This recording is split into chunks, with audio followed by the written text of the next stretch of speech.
Right, so here's another rambling update on eventing today. So we went to Shelford Manor in Nottinghamshire, which is somewhere we've been to before, but from back when I used to be based in Suffolk. And Simon actually went there originally to do a 4-year-old class, I think back in 2015. So 5 years later, we're back here for the novice and performing a dressage test. Not particularly well. You can see there wasn't much of an extended trot there, but we're back, and he actually picks up a 32.8 for this. We are succeeding in doing leg yield, which isn't his favourite thing. Yeah, it's a little bit wobbly, but there's some crossing, there's some kind of rhythm, it's alright. Back this way, he doesn't particularly move off my left leg very well, but we start to move across, and then I start to panic and think, oh my god, I've got even further to go. Oh, we just about get there with a swish of the tail. Quite a tricky test this, quite busy. So we're now doing stretchy trot on a 3-loop serpentine, so stretching for the first 2 loops and then picking the horse back up for the 3rd one. Fortunately, he's quite chilled out and I'm not worried about dropping my reins on him like I would be with some other horses. And then transition to walk. So although it's August and you'd think it would be nice warm weather, it was a really autumnal day and there were quite a lot of jolly horses in the warm-up who I'd have been quite scared to do trotting and walking freely on a long rein, because there was some quite excitable behaviour in the warm-up. None of that really affects Simon though, because he knows not to get excited for the dressage phase. He's such a good boy. Even though he isn't the flashiest and he doesn't really show off in the dressage, at least he never really does anything wrong. So walk to canter, pretty good, into a slightly hollow and underpowered canter, 15-metre circle, but it's accurate enough. Then you've got medium canter up the long side. At least he did move off my leg. Then he really fancied trying to break to trot in front of the judge, but we just about convinced him to keep cantering. Oof, early break to trot. That was me thinking I'd been accurate as well, which is worrying. And then his better rein for the canter. You find left canter a little bit easier. Again though, why can't I shorten my reins? Medium up the long side.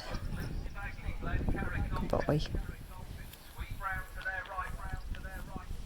So I looked at the averages for dressage scores at Shelford in my section, and the average was 32.4 and we scored 32.8. So I would say we were probably 1 single point below the average, but you know what, the judge was keeping to quite a tight range of marks, so there weren't very many in the 20s and most people were in the 30s, whether that was low 30s or sort of mid to slightly higher 30s, but there weren't much range of marks. But that's actually my preference, because it means that you don't end up getting a weird bias towards the dressage horses.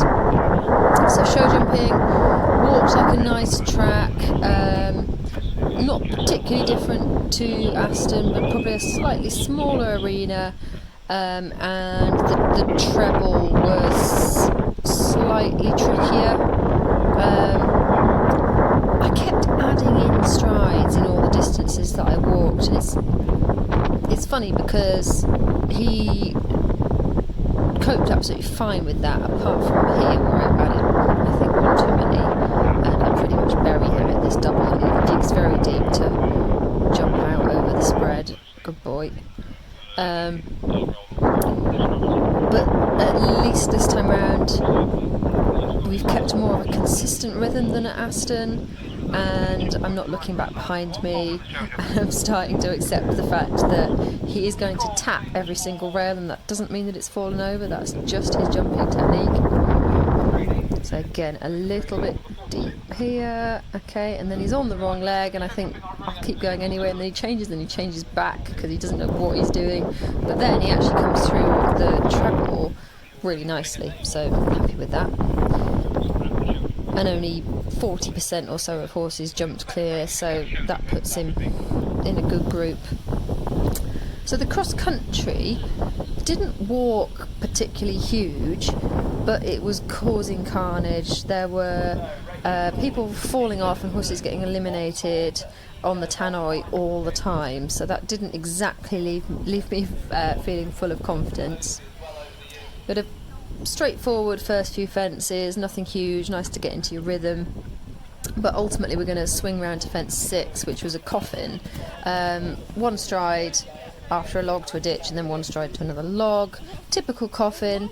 Didn't walk like it would be particularly tricky, but I think it was a brand new ditch that had just been put in, and because it was freshly dug and there were sort of fresh stones and things out, and you were going away from the collecting rings and away from the horse boxes, it just really had a lot of horses having problems. So I steadied him right up, and he was good popping in, but then shuffles sort of an extra stride in and gets out over the ditch. But to be fair to him, he never stops going forward, and he was never going to stop at that, but it did cause a huge amount of problems. Then here you've got step down, 2 strides to a palisade, but on a bit of a funny angle, and he had a bit of a look at that as well, but again, you know, still going. Nice photo from the pro photographer over the big table. And here was the swan before the water, which you'll see has been kind of missed in this video my poor other half took, in which you can see me jumping the swan, but you can't really see the swan. There we go, good boy. And actually he has more of a look at the step coming out of the water than he did at the swan. But then, Simon, he's funny. Very deep here, but he's a good boy.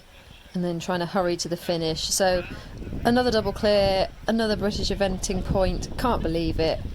And if only we'd been a bit faster cross country, because his score after this dressage and show jumping would have been good enough to come third. So plenty to work on this winter to get faster.